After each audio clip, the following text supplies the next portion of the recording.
La Nouvelle-Orléans en Louisiane.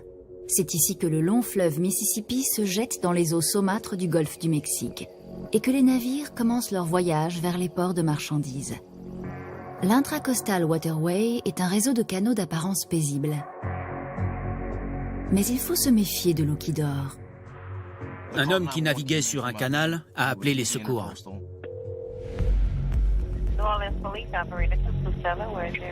Yes, I was headed westbound. To the intercoastal waterway. I'm on the boat while somebody dead person in the water.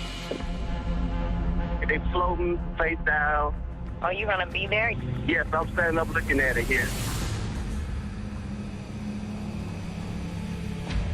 La police de la Nouvelle-Orléans se rend sur les lieux. Quand je suis arrivé, je n'ai pas su tout de suite comment la personne était morte. J'ai tout d'abord pensé que c'était une mort naturelle, ou bien un suicide. On a retourné le corps et on a vu qu'il s'agissait d'une femme. Un détail révèle immédiatement une histoire plus sinistre. Elle était attachée. Une cordelette bleue était nouée autour de ses chevilles, et l'extrémité était effilochée, comme si on avait arraché un objet au bout. Qui est cette femme et qui a bien pu la tuer? C'était vraiment atroce. C'était peut-être une forme de vengeance. On ne pouvait pas savoir ce qui s'était passé. C'était une situation complexe. J'ignorais qui était la victime, à quel endroit elle avait été jetée à l'eau, et même comment elle était morte.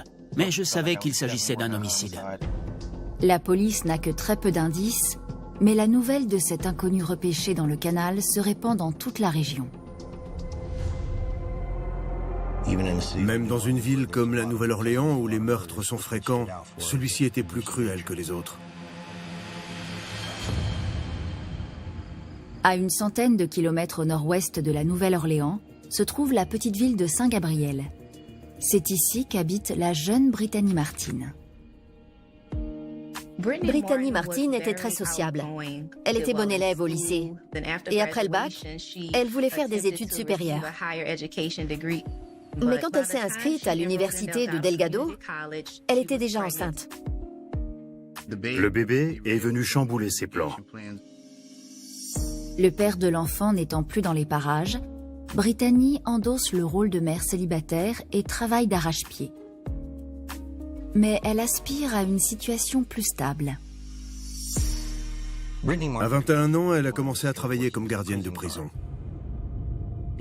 Cet emploi lui offrait la stabilité financière dont elle avait besoin à l'époque, car elle avait un enfant à élever. Sa principale mission consiste à surveiller les détenus. Elle devait contrôler les interactions entre les détenus, s'assurer qu'ils respectaient le règlement, qu'ils évoluaient dans un environnement calme et ne se livraient à aucune activité illégale. Même si cet emploi lui offre un salaire régulier, il est aussi source de difficultés. Brittany était très jolie. C'était le genre de femme qui attirait tout de suite l'attention des hommes. Une gardienne de prison de 21 ans dans un établissement rempli d'hommes est forcément la cible de beaucoup de détenus. Elle était victime de harcèlement et c'était psychologiquement difficile d'avoir à travailler dans cet environnement tous les jours. Un détenu, cependant, Horatio Johnson, fait tout pour que Brittany se sente en sécurité. Horatio purgeait une peine de prison, mais il était très respecté et agissait comme son protecteur face aux autres détenus. Il lui évitait les sifflements et les agressions. Il était très intelligent, très séduisant et très charismatique. Il n'avait pas l'air d'un criminel ordinaire, du moins l'image qu'on peut en avoir. Mais derrière son charme apparent, se cache un passé criminel violent. Il était en prison pour homicide. Et les détails de l'affaire étaient dérangeants. Horatio avait guetté l'arrivée de sa victime et l'avait abattu d'une balle dans la tête. Malgré le passé trouble d'Horatio, Brittany tombe rapidement amoureuse de lui. Ils ont commencé à avoir de vraies conversations. Elle apprenait à le connaître, et lui aussi. Et plus ils se voyaient, plus les liens se resserraient. Elle se sentait valorisée et elle voulait qu'il en soit de même pour lui. Ses supérieurs ont fini par découvrir qu'il se passait quelque chose entre eux, alors que c'était interdit. Ils ont trouvé des lettres et des photos en la possession de M. Johnson qu'elle lui avait donné. Ils lui ont proposé de démissionner sans passer par tout le processus administratif. Brittany démissionne, mais ses sentiments pour Horatio sont de plus en plus forts. Brittany se voyait faire sa vie avec lui. Il était l'homme dont elle rêvait pour élever son enfant et fonder une nouvelle famille, dans une jolie petite maison, avec un jardin. Elle l'adorait. Il lui redonnait confiance en elle. Elle était amoureuse d'Horatio. Elle était même folle de lui.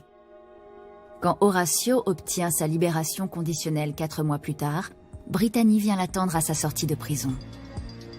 Horatio était le genre de garçon qu'une fille présenterait à sa mère. Il semblait avoir reçu une bonne éducation, avoir le sens des affaires et la tête sur les épaules. Le genre d'homme qui méritait une autre chance.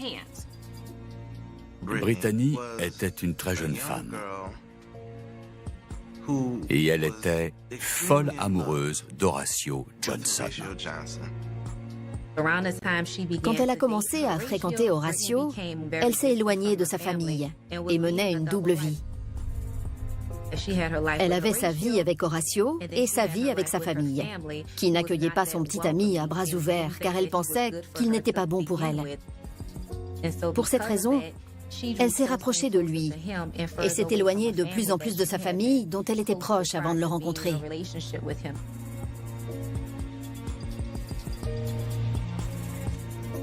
Brittany pense que son histoire d'amour avec Horatio durera toujours. Elle ne se doute pas alors que le conte de fées va se transformer en cauchemar. 10 mars 2014, la police de la Nouvelle-Orléans repêche le corps d'une femme dans un canal de l'Intracoastal Waterway. On ne savait pas si la victime avait été poignardée, tuée par balle ou étranglée. C'était la première fois que j'étais face à une affaire où cette question n'avait pas de réponse immédiate. Le corps avait été attaché avec une corde en nylon qui était effilochée au bout, comme si un objet lourd y avait été accroché. Qui est cette femme et comment est-elle morte?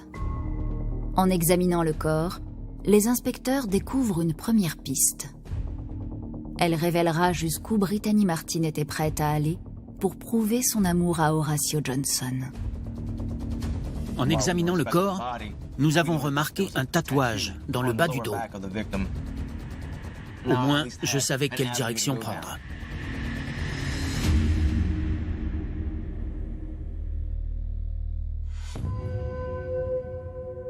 Ce meurtre a choqué la police.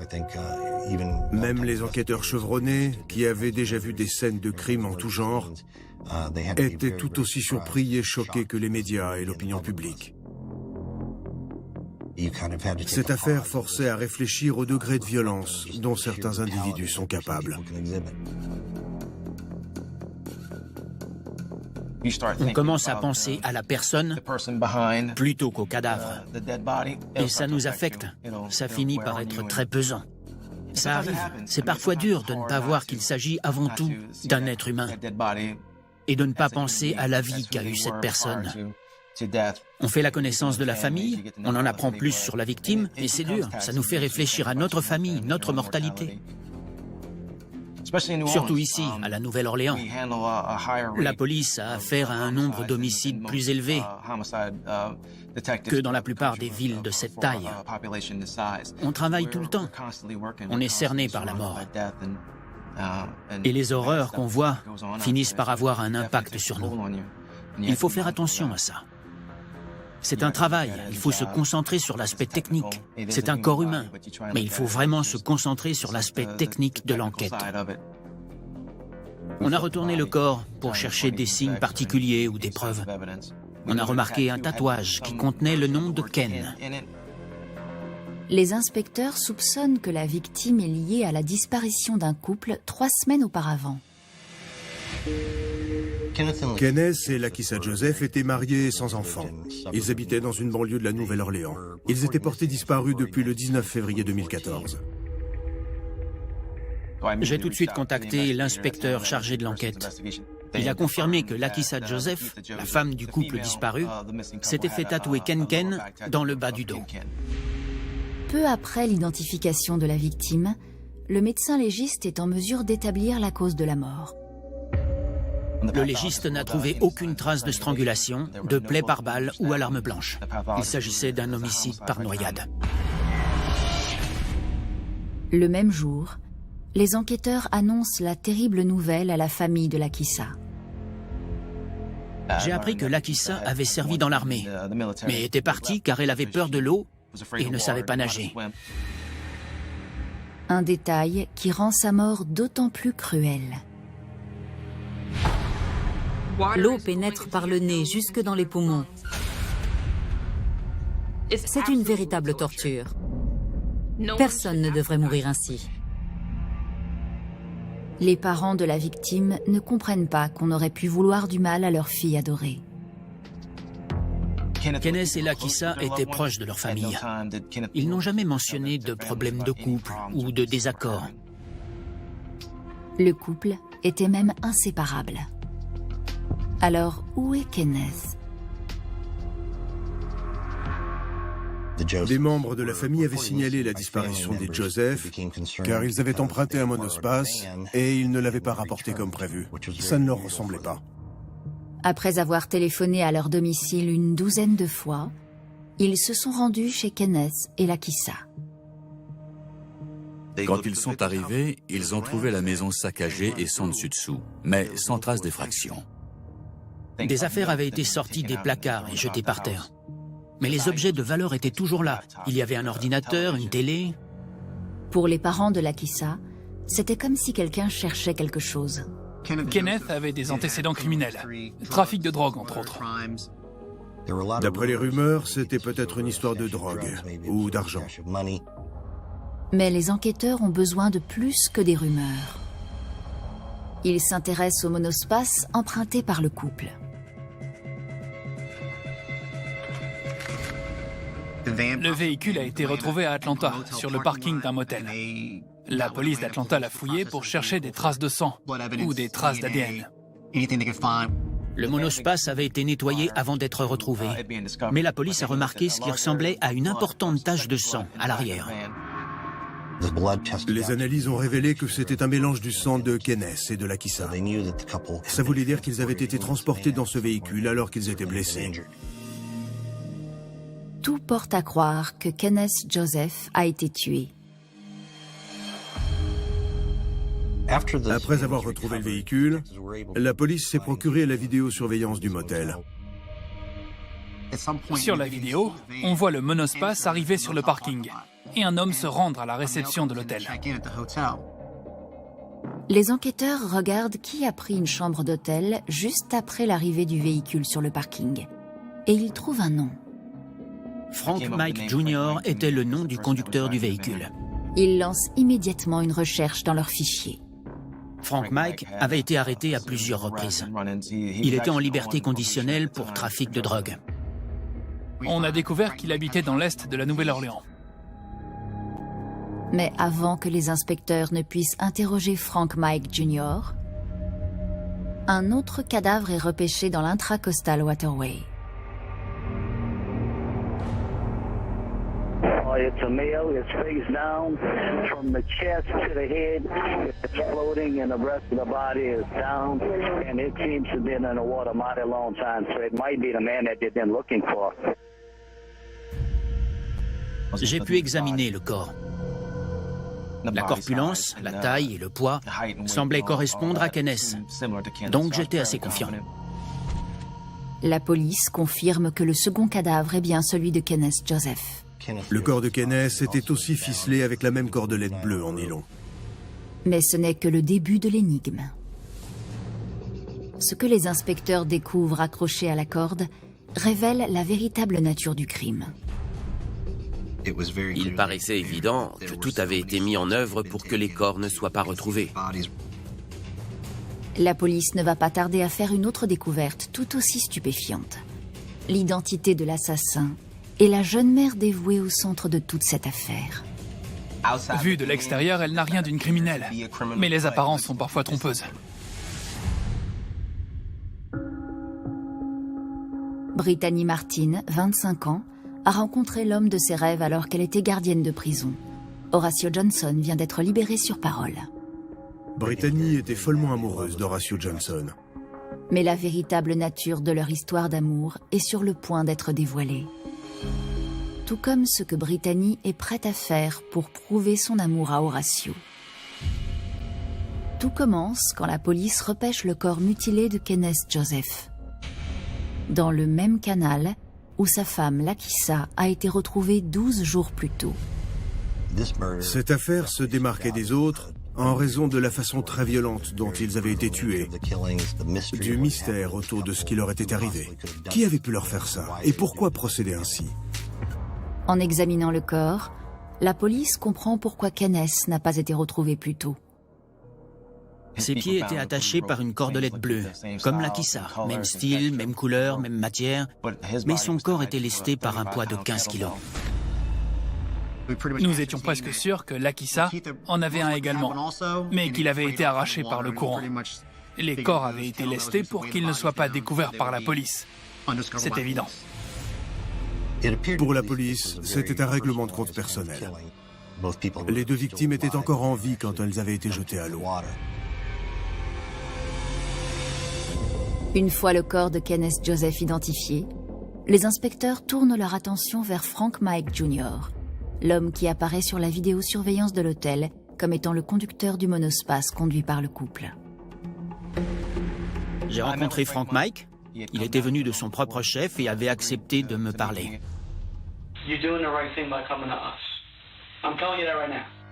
Frank Mike Jr. se montre étonnamment coopératif.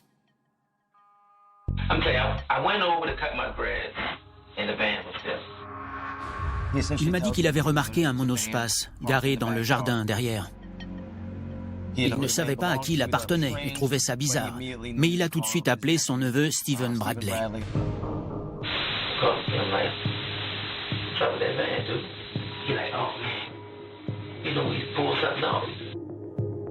Stephen Bradley a dit à Frank Mike qu'ils avaient fait un coup avec ce véhicule, ce qui veut dire qu'ils avaient dépouillé quelqu'un ou qu'il y avait eu un problème.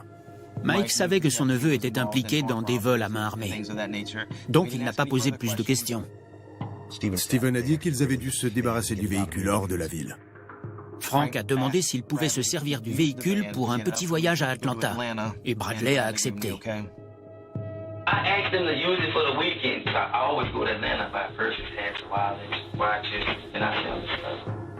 Frank Mike ajoute que ce n'est qu'une fois parvenu à Atlanta qu'il comprend que le véhicule est lié à la disparition de Kenneth et Lakissa Joseph.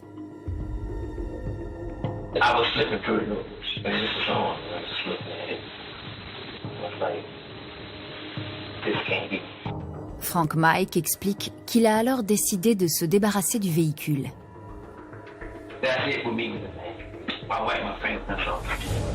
Le problème de ce véhicule, c'est qu'il était plein de sang à l'arrière. Frank Mike a juré qu'il ne savait pas qu'il y avait du sang à l'intérieur. Bien que l'histoire de Frank Mike Jr. présente des incohérences, la police s'intéresse à un autre suspect potentiel, Stephen Bradley. J'essayais de localiser Bradley et d'obtenir plus d'informations pour démonter l'interrogatoire de Frank Mike. Mon enquête piétinait. Pendant ce temps, les enquêteurs se tournent vers une pièce à conviction troublante, le poids utilisé pour lester le corps de Kenneth Joseph. Je me suis dit que c'était la clé de l'énigme.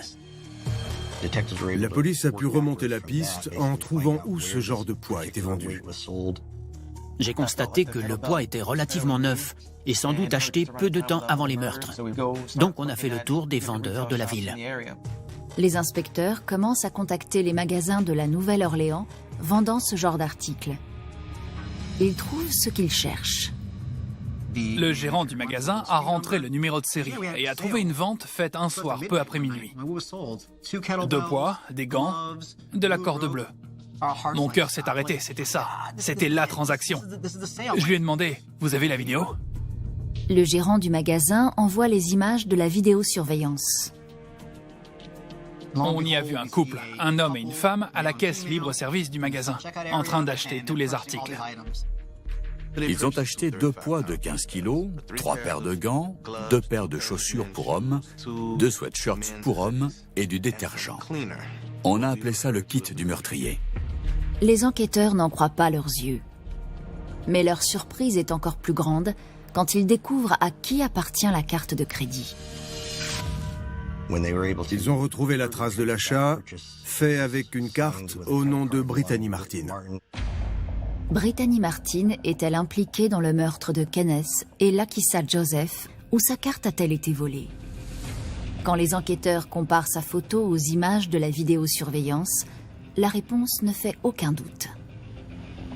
Sur la vidéo, on les voit entrer dans le magasin. Ce qui me frappe, c'est qu'elle sourit et qu'elle le regarde avec amour et admiration. Une des choses qui me marque le plus, encore aujourd'hui quand je vois la vidéo, c'est qu'il semble parfaitement calme. Brittany et Horatio entrent et sortent du magasin tranquillement, avec le kit du meurtre. Ils n'ont pas l'air nerveux, elle lui sourit même, ils rient ensemble. Sur ces images filmées dans l'entrée de ce grand magasin, quand elle regarde Horatio, elle a les yeux qui brillent en le regardant. Elle est tout sourire. C'était une pilule très difficile à avaler pour moi et mon équipe, et même pour les inspecteurs. Ça fait partie des choses, encore aujourd'hui, que je n'arrive pas à comprendre. Pourquoi cette jeune mère douce au grand cœur serait-elle impliquée dans un crime aussi abominable? On a fait des recherches sur elle et elle n'avait aucun antécédent criminel. Mais elle avait transgressé et enfreint la loi en entretenant une relation interdite avec Horatio Johnson en prison. Horatio Johnson avait un passé très violent. C'était tout simplement un sale type, quelqu'un d'agressif et de mauvais. La police découvre également un lien entre Horatio et la victime Kenneth Joseph. Horatio et Kenneth étaient cousins. L'amour de Brittany pour Horatio l'aurait-elle poussé à l'aider à commettre un double meurtre? Quel pouvait bien être leur mobile? Le 9 avril, les inspecteurs convoquent Brittany au commissariat. J'ai essayé de l'interroger. Je lui ai expliqué qu'elle était en danger car je connaissais le passé d'Horatio Johnson. Et je savais que s'il avait l'impression qu'elle faisait barrage à sa liberté, il la tuerait aussi. Elle s'est murée dans le silence. Brittany sort son téléphone, prétextant de vouloir parler à son avocat. Elle était au téléphone avec Horatio. Très clairement, elle n'allait pas trahir Horatio. Entre cet appel téléphonique, le nom sur la facture d'achat et la vidéosurveillance, les inspecteurs sont désormais certains que le couple a un lien avec les meurtres. Mais ces preuves ne suffisent pas. Il leur faut encore faire le lien entre Brittany ou Horatio et le véhicule taché de sang. Tout ce que je pouvais lui dire tombait dans l'oreille d'une sourde. On ne pouvait pas la retenir. Une fois Brittany relâchée, les inspecteurs se concentrent à nouveau sur le véhicule volé et Steven Bradley. Ils parviennent à retrouver sa trace et le convoquent pour l'interroger. Une fois en salle d'interrogatoire, il a accepté de parler. Il a avoué qu'il connaissait Horatio.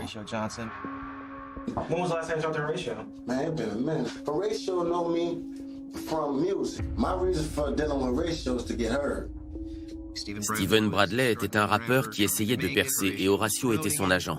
Bradley a expliqué que ce soir-là, il était dans un studio quand Horatio était arrivé avec le véhicule. I need to get rid of this van. So I'm like, man, what's the problem? Yeah, like, man, I just need to get rid of it. I said, don't worry, I got it. Steven Bradley explique aux enquêteurs qu'avec le propriétaire du studio, un certain Blue, il s'est rendu chez Frank Mike Jr. avec le véhicule. Bradley a dit qu'ils ont remarqué ce qui ressemblait à du sang à l'arrière. No, like real talk, like I know they had blood in there. Was it on the roof, on the walls, where? On the floor. Les inspecteurs tentent d'obtenir plus d'informations, Mais Bradley ne veut rien dire de plus. Je pense qu'il en savait plus sur les corps. Mais au fur et à mesure, il s'est fermé. Il voulait parler à son avocat avant de livrer plus d'informations. Donc j'ai suspendu l'interrogatoire. Les enquêteurs se rapprochent de la solution. Mais ils ne comprennent toujours pas pourquoi Brittany Martin serait impliquée dans un double meurtre. Ils ne disposent pas de preuves suffisantes pour interpeller qui que ce soit, jusqu'à ce qu'un associé de Stephen Bradley se manifeste. Il m'a dit qu'ils avaient eu une conversation avec Bradley et qu'il avait tout simplement avoué.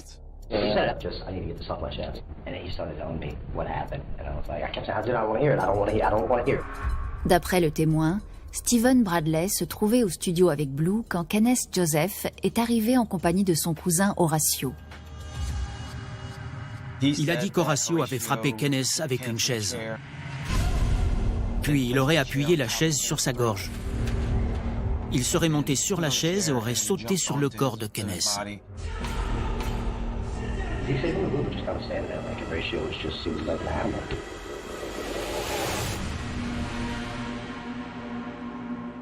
Apparemment, c'était sans raison. Bradley n'a pas dit qu'Horatio posait des questions ou criait sur Kenneth pour tenter d'obtenir des informations. Savoir qu'on va se faire tuer par quelqu'un du même sang, ça doit être horrible. Les enquêteurs n'ont pas besoin d'un mobile pour établir un mandat d'arrêt. Il leur faut des preuves. Et grâce à ce témoignage, ils en ont. À ce stade de l'enquête, j'ai réclamé un mandat d'arrêt pour meurtre contre Brittany et Horatio. On l'a ensuite remis au bureau du shérif, qui a lancé les recherches.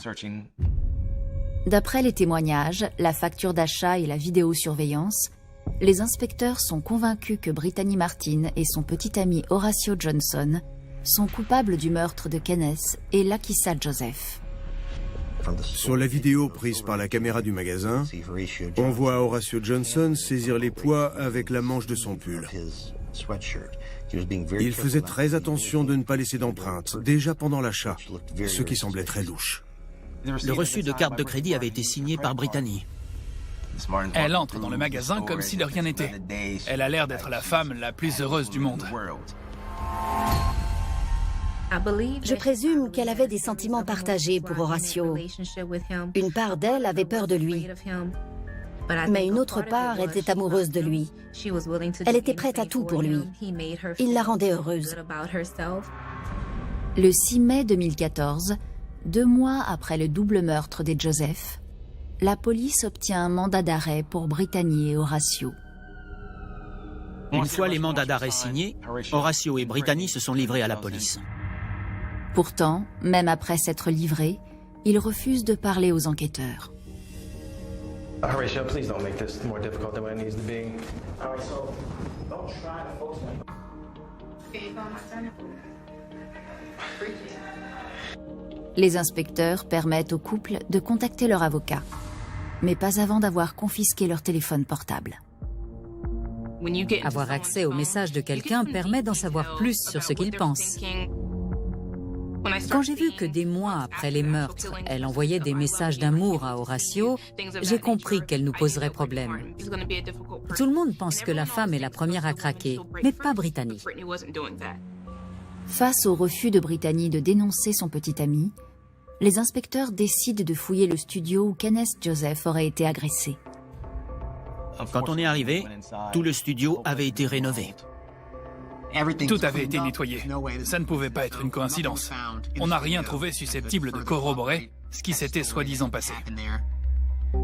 Ils cherchent à retrouver le propriétaire du studio, le dénommé Blue. On avait un mandat d'arrêt contre lui, mais il était introuvable. Apparemment, il avait quitté le pays. Les inspecteurs obtiennent alors un mandat d'arrêt contre Stephen Bradley. Mais comme Brittany, il refuse de coopérer. Il a dit qu'il voulait aller en prison la tête haute, qu'il n'était pas une balance, il ne voulait pas parler.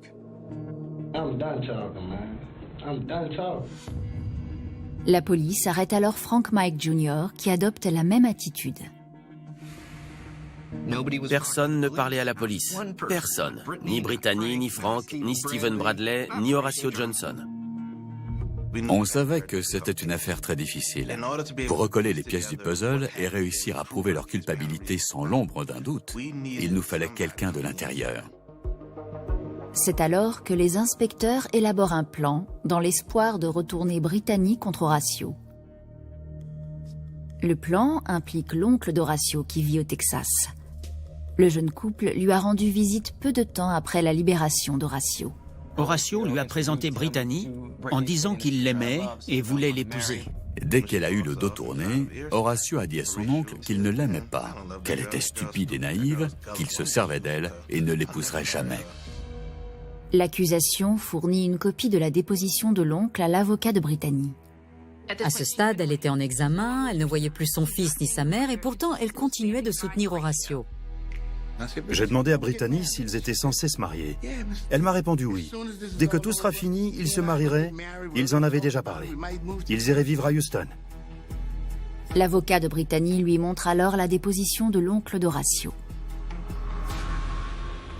Elle a pris le document et elle a commencé à le lire. Et j'ai vu ses yeux s'emplir de larmes. Elle allait pleurer. Elle a reposé le document et a dit « Il veut jouer avec moi ?» Rappelez les inspecteurs, je vais leur dire ce qui s'est passé.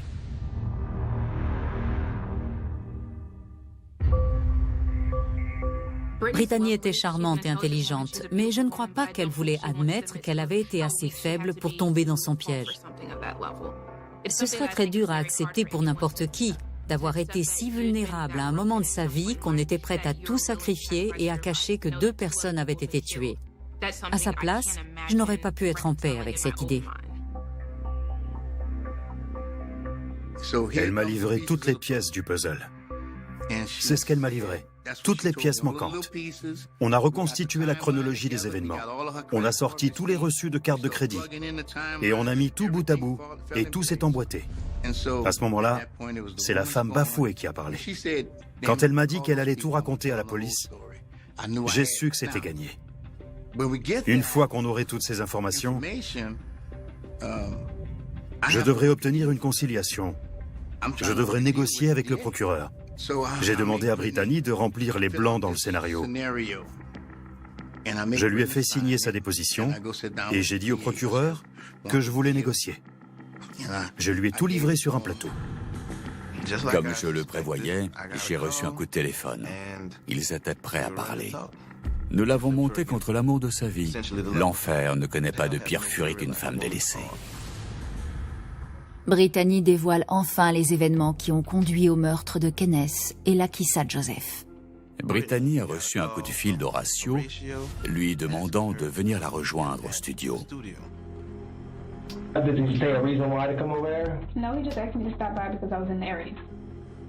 Quand Brittany arrive sur les lieux, Horatio est dehors avec Kenneth. Lakissa est assise dans le monospace. Horatio and Kenneth get ready to head into the studio. Horatio asked me to go and speak with Lakissa, to go introduce myself to her and talk to her for a while. Kenneth et Horatio sont entrés dans le studio. Brittany et Lakissa sont restés dehors. We start to talk about just general things. And Horatio comes back out of the studio. So then he says, tell her to come inside. Brittany raconte qu'une fois dans le studio, la situation tourne au drame.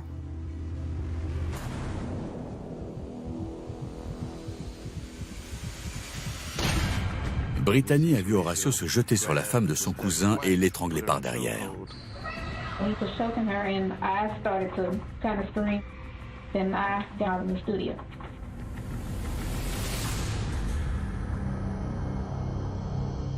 Elle s'est enfuie, mais elle n'a pas appelé les secours. I stopped to like cool off and just relax a bit. Elle a dit avoir reçu plusieurs appels d'Horatio, la suppliant de revenir. And he was like, everything is okay, just come back. And I told him, no, I'm not coming back. But he kept on like, please come back, I want to talk to you. I just need to make sure you're okay, come back.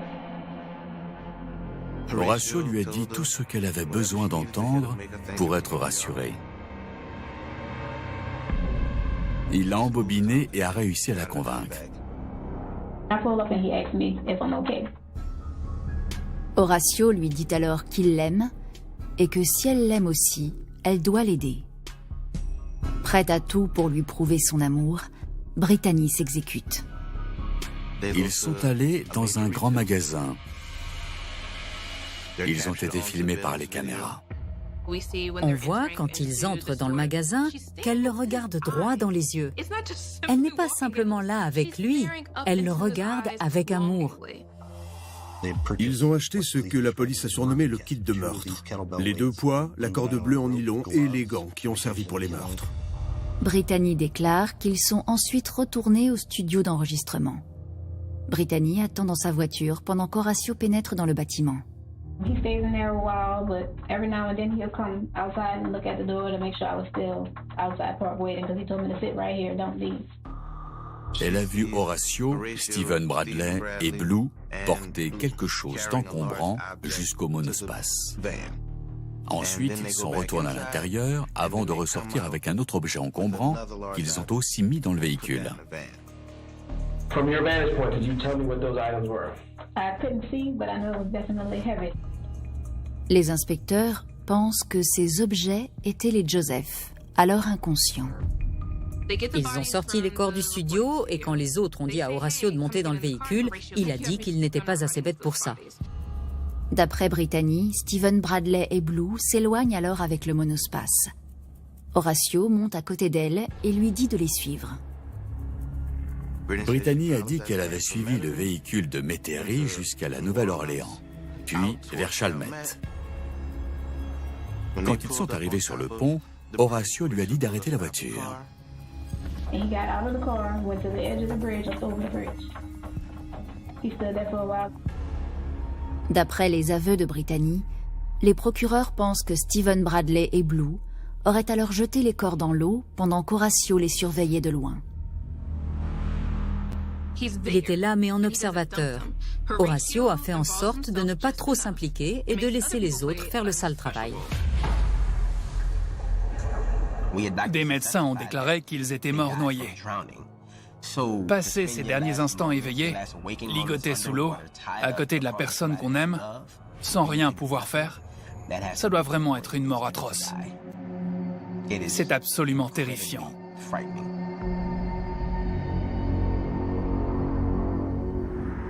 Horacio remonte ensuite dans la voiture avec Brittany et ils repartent. He told me to flick my lights. The van was like waiting for him. The van starts up, they go off first and I was behind them. Le témoignage de Brittany permet à l'accusation d'inculper Horacio Johnson. Et le 22 août 2017, son procès peut enfin commencer. Brittany était encore amoureuse de lui, mais elle a décidé de témoigner contre Horacio. Et elle est montée à la barre. Horacio Johnson a été reconnu coupable de meurtre sans préméditation. Il a été condamné à la prison à perpétuité. Stephen Bradley et son oncle Frank Mike Jr. sont tous deux condamnés pour entrave à la justice. Stephen Bradley purge actuellement une peine de prison de 35 ans. Frank Mike a été condamné à 9 ans de détention. Le propriétaire du studio, le dénommé Blue, est toujours en fuite. Il y a toujours un mandat d'arrêt contre lui dans le cadre de cette affaire. Quant à Brittany Martin, en échange de son témoignage contre Horacio, elle est condamnée à 10 ans de prison pour entrave à la justice. Nous n'aurions pas gagné ce procès sans son aide. Brittany était notre principal témoin. Ce qui n'a jamais été établi pendant le procès, c'est le mobile du meurtre. Comment un couple a pu être sauvagement assassiné par un cousin? Qu'est-ce qui a pu provoquer ça? Des bruits couraient que c'était une histoire de drogue et d'argent. Mais ni les procureurs ni la police n'ont trouvé les preuves. Bien que le mobile reste à jamais un mystère, une chose est certaine.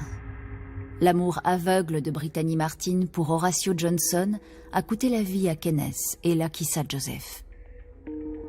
Brittany était la seule personne qui aurait pu aider, elle n'a rien fait.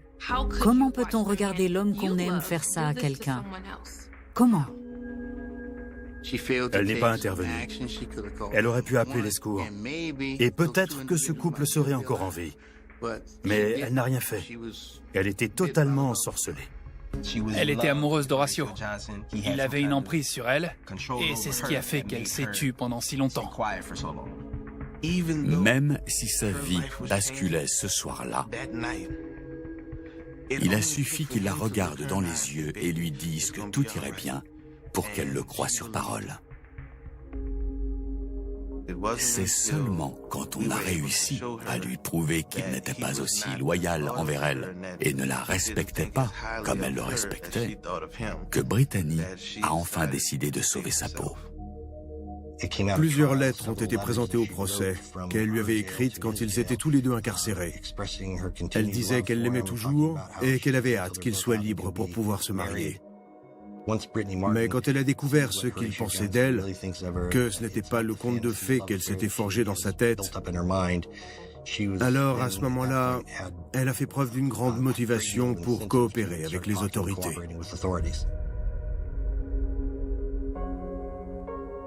Nous cédons tout à l'amour une fois dans notre vie. Mais parfois, s'abandonner à ses émotions peut nous plonger en eau trouble.